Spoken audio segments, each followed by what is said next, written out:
اور محرم میں کالا پہننا تو ہماری رائے میں بالکل ناجائز ہے، کیونکہ یہ شیعہ حضرات کی اپنی ایک رائے ہے، ان کی اپنی ایک دلیل ہے، ان کا اپنا ایک کانسیپٹ ہے، وہ یہ ہے کہ محرم میں حضرت حسین شہید ہوئے تھے تو ایک بڑے غم کی بات تھی، تو ہم غم منانے کے لیے کالا کپڑا پہنتے ہیں. تو ان کا مسلک ہے، وہ جیسے مسلک پہ اپنے عمل کرنا چاہیں وہ اللہ کے سامنے جواب دہ ہوں گے. ہم کسی کے مسلک پہ طنز نہیں کر رہے، ہم کوئی فرقواریت اور تشدد کی بات کرنا مناسب نہیں ہے، ملکی حالات اس کے متحمل نہیں ہیں. لیکن میں اہل سنت والجماعت حضرات سے کہتا ہوں کہ آپ یہ فیصلہ کریں بھائی، آپ یا تو پورے شیعہ ہو جائیں یا پورے سنی ہو جائیں. تو اگر آپ اہل سنت والجماعت کو فالو کرتے ہیں، اور اہل سنت والجماعت کے ہاں جو قرآن اور حدیث اور صحابہ یہ حجت ہے، تو ہمیں تو قرآن و حدیث میں کہیں بھی نہیں ملتا کہ غم میں تم کالے کپڑے پہنو یا غموں کو مناؤ. قرآن میں کیا ہے؟ الذین اذا اصابتہم مصیبۃ قالوا انا للہ وانا الیہ راجعون. اہل ایمان کو جب کوئی مصیبت پہنچتی ہے تو وہ کہتے ہیں ہم اللہ ہی کے لیے ہیں اور ہم نے اللہ ہی کی طرف لوٹ کر جانا ہے. وہ صبر کرتے ہیں. حضرت حسین رضی اللہ تعالیٰ عنہ کی شہادت یہ بہت بڑا غم ہے، بہت بڑا غم ہے، لیکن اس غم کو ہر سال منانا اس کے لیے شرعی دلیل کی ضرورت ہے. اہل بیت کی تعلیمات کو فالو کیا جائے گا. آپ کسی کی محبت میں اس کی تعلیمات کو نہیں توڑ سکتے. اہل بیت کی بھی یہی تعلیمات ہیں کہ صبر سے کام لینا چاہیے ہمیں. اور غم منانا بھی اگر کسی کا ہونا، جیسے آپ کے والد کا انتقال ہو گیا، تو اس میں بھی شریعت آپ کو اجازت نہیں دیتی کہ آپ کالے کپڑے پہنے غم منانے کے لیے، بلکہ اس میں بھی شریعت کیا کہتی ہے کہ غم پہ صبر کریں. جو آنسو آپ روک سکتے ہیں اس کو بہائیں نہیں، اور صبر کریں. تو غیر یعنی اختیاری طور پر جو آپ کو رونا آ رہا ہے وہ معاف ہے. تو جب غم پہنچا ہو اس وقت شریعت آپ کو غم کے طور پہ کالے کپڑے پہننے کی اجازت نہیں دے رہی. تو جب غم 1400 سال پرانا ہو اور ہر سال اس تاریخ پہ آپ کو منانے کی شریعت کیسے اجازت دے رہی ہے؟ یہ تو ایک طرح کی برسی ہو گئی نا. نبی صلی اللہ علیہ وسلم کے وفات سے بڑا غم کو اس امت کو ہوگا. ربیع الاول میں آپ صلی اللہ علیہ وسلم کی وفات ہوئی، لیکن ربیع الاول ہر سال آتا تھا. صحابہ، تابعین، تبع تابعین، خود اہل بیت کیا اس ربیع الاول میں کوئی غم مناتے تھے؟ بالکل بھی نہیں. اس مہینے میں شادیاں بھی کرتے تھے، جو خوشی کی بات ہوتی تھی اس پہ خوشی بھی مناتے تھے. تو ہمیں نہیں ملتا کہ صحابہ، تابعین یا خود اہل بیت نے یا سیدنا حسن اور حسین رضی اللہ عنہما یا سیدنا علی ابن ابی طالب رضی اللہ عنہ کی یہ تعلیمات ہو کہ غم کو ہمیں منانا ہے کالے کپڑے پہن کے یا کسی بھی طریقے سے اسلام میں غم منانے کی آپ کو اجازت نہیں ہے. بعض لوگ یہ دلیل دیتے ہیں کہ حضرت حسین رضی اللہ تعالیٰ عنہ کا غم تو نبی نے بھی منایا ہے، اور نبی صلی اللہ علیہ وسلم نے جب یہ بتایا کہ امت میرے نواسے کو شہید کرے گی تو آپ رونے لگے.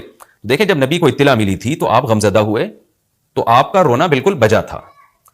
تو کسی کو یہ اطلاع ملے کہ فلاں جگہ یہ واقعہ ہو گیا ہے، اس کو غم ہوا ہو اور وہ رو لیتا ہے، تو اس میں کوئی حرج نہیں، یہ تو نیچرل ہے. لیکن کیا نبی صلی اللہ علیہ وسلم ہر سال، یعنی جس دن آپ کو وحی کے ذریعے پتا چلا کہ سیدنا حسین ابن علی رضی اللہ تعالیٰ عنہ پہ ظلم ہوگا، تو کیا ہر سال اس تاریخ کو آپ صلی اللہ علیہ وسلم رویا کرتے تھے؟ بالکل بھی ایسا نہیں ہے. تو غم کی اطلاع جس وقت ملی ہو اس وقت رونا آ جانا یہ نیچرل ہے، لیکن ہر سال پراپر اس رونے کو پراپر طریقے سے منانا یا کالے کپڑے پہن کے اس کو منانا یہ تو بالکل اسلام میں ناجائز ہے. ہمارے پاس اس کے جائز ہونے کی کوئی دلیل نہیں. تو شیعہ حضرات جو کر رہے ہیں آپ ان کو کرنے دیں، ان کو جا کے نہ چھیڑیں، آپ ان کو طنز نہ کریں. وہ ان کی جو رائے ہے وہ اس پر عمل کریں. اسلام میں فرقے تو ہیں ہمیشہ سے، ہم نے تو یہ دیکھنا ہے کہ کون سا صحیح ہے، ہم نے تو اس کو فالو کرنا ہے. تو جو ہمیں صحیح لگے گا ہم اس کو فالو کریں گے. باقی ہم کسی کے نفرتیں پھیلانے کے بہرحال ہم قائل نہیں ہیں. تو جو وہ کر رہے ہیں آپ ان کو کرنے دیں، لیکن آپ یہ کام ہرگز نہ کریں، کیونکہ ہمارے لیے جو حجت ہے وہ قرآن، حدیث اور اہل بیت اور صحابہ کرام. تو ان کی جو تعلیمات ہیں ہم نے اس کو فالو کرنا ہے. ان کی تعلیمات میں کہیں بھی نہیں ہے، کوئی مستند روایت نہیں ہے کہ غم منانے کے لیے کسی نے کالے کپڑے پہنے ہو.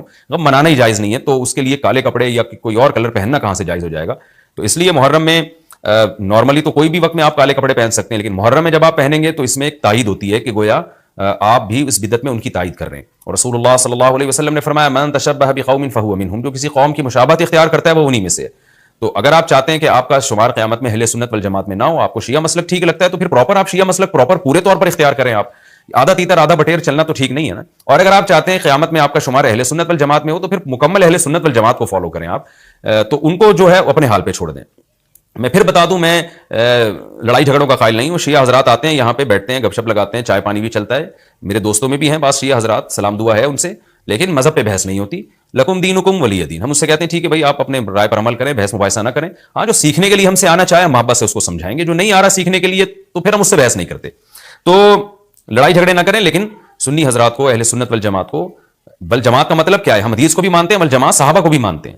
تو صحابہ میں اہل بیت بھی داخل ہیں، اہل بیت کے علاوہ بھی صحابہ ہیں. تو کسی کی بھی ہماری رائے تو یہی ہے کہ کسی کی بھی تعلیمات نہیں ہے، ہمیں تو حدیث میں کچھ بھی نہیں ملتا. تو اللہ کا واسطہ آپ ایک رائے پر عمل کریں. اس لیے محرم میں آپ ان چیزوں کو فوکس نہ کریں. کالے کپڑے پہننا، غم منانا، یہ اسلام کی تعلیمات بالکل بھی نہیں ہے.